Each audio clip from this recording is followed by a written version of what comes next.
back to the channel, guys. I know there was a lot of conversations on the back of my last video around Bitcoin and people viewing that as a comparison to the S&P 500, which it technically wasn't. The aim of that was to show the correlation of Bitcoin and crypto to the markets, which is it reacts like any other asset to the markets versus what you'd see with commodities that are hedges against the market downturns like gold. So I just wanted to just call that out. But I did want to do an actual comparison because I think it's fair. So in terms of a tale of almost two assets, I just want to go through what is Bitcoin returned compared to the S&P. Is it a good play? What are the different aspects to it? What impacts Bitcoin's price compared to what impacts the price of the S&P 500? So I've put together this sort of high level, my usual view of how to do these comparisons. I've done this from the inception of Bitcoin around October 2009. So I've tried to keep it as a fairer comparison as I can when I do this. Okay.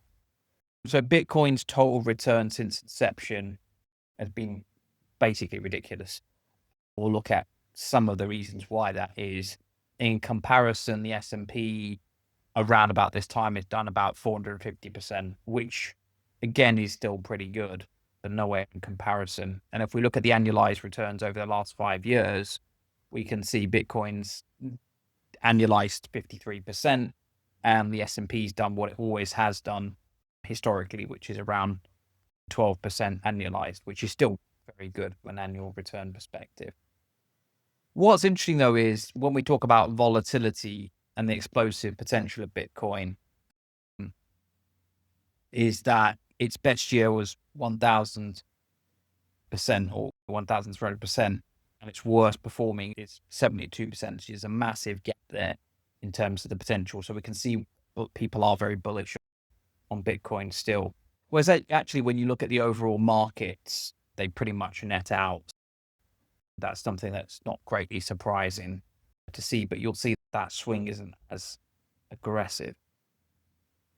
When we look at the internal clock and we talk about Bitcoin, there's something called the halving cycle. So basically every 4 years, the creation rate of new Bitcoin is basically cut in half. And this is all pre-programmed. Think of it as almost, I always think of it as supply shock has historically preceded major bull runs in Bitcoin. So if we look at historically November 2012, the halving, the price surged from $12 to $964 within a year, making it the first major kind of post-halving rally that we saw. In July 2016, we then had the next halving, followed by the historic 2017 bull run, where the price rose from 660 to nearly 20,000. And these are not typos, by the way, guys. These are the numbers.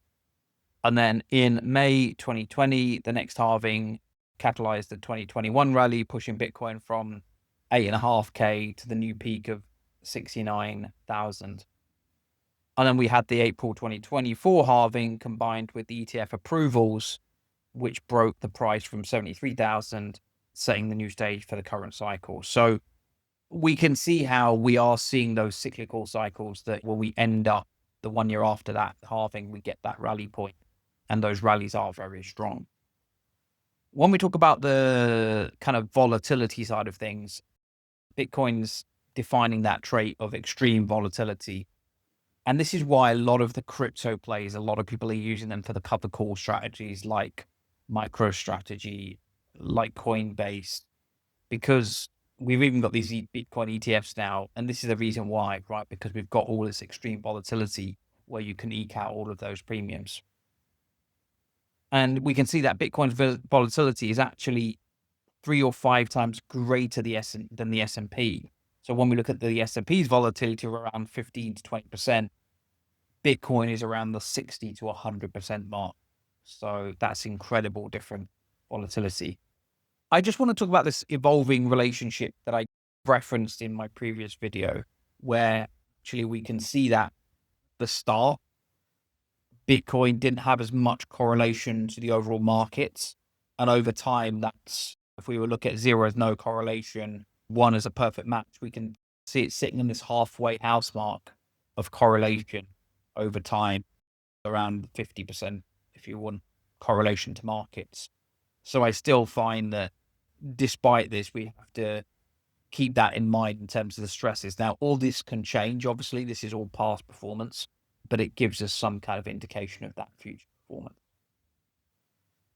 So BTC's drawdowns, a Bitcoin's drawdown, it's greater than 80%. So it requires a certain amount of mental resilience, and it hasn't always recovered to new highs, obviously, so far. So that's my point earlier around past and future performances. But it's just something to bear in mind.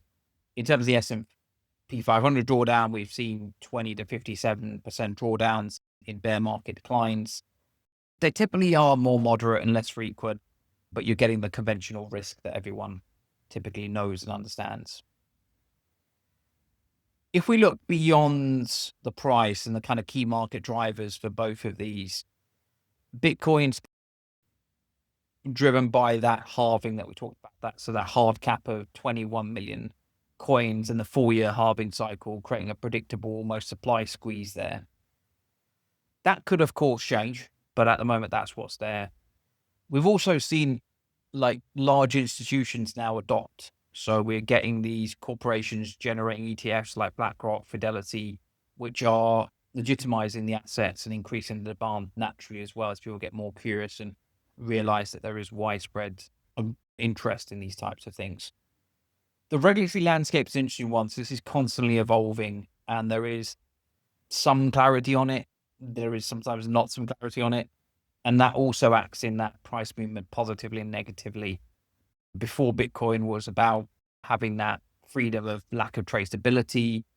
And now governments are trying to legitimize it and actually bring it in-house again. So different sides of the proverbial coin there. So we'll see where that one ends up in the future. Market sentiment. So this is obviously highly influenced by social media, YouTube included, news cycles. This is, again, what's driving volatility, all of the media attention that's being given to Bitcoin. S&P drivers, corporate earnings within the companies that sit within the 500 of America's largest companies is the primary driver of the value there. Okay. There's obviously macroeconomic data. Performance is obviously tied to the economic health and GDP growth and inflation and employment rates. So that hasn't gone away. Obviously, central bank policy is still the big driver in America in terms of the interest rate decisions by the Federal Reserve that will impact market evaluations and investor sentiment as well. So again, that part hasn't gone away. And then the very final situation, which is obviously wider geopolitical events, can cause that. The wars, different trade relationships with the tariffs, various conflicts can always lead to that market volatility, which drives that into the S&P 500.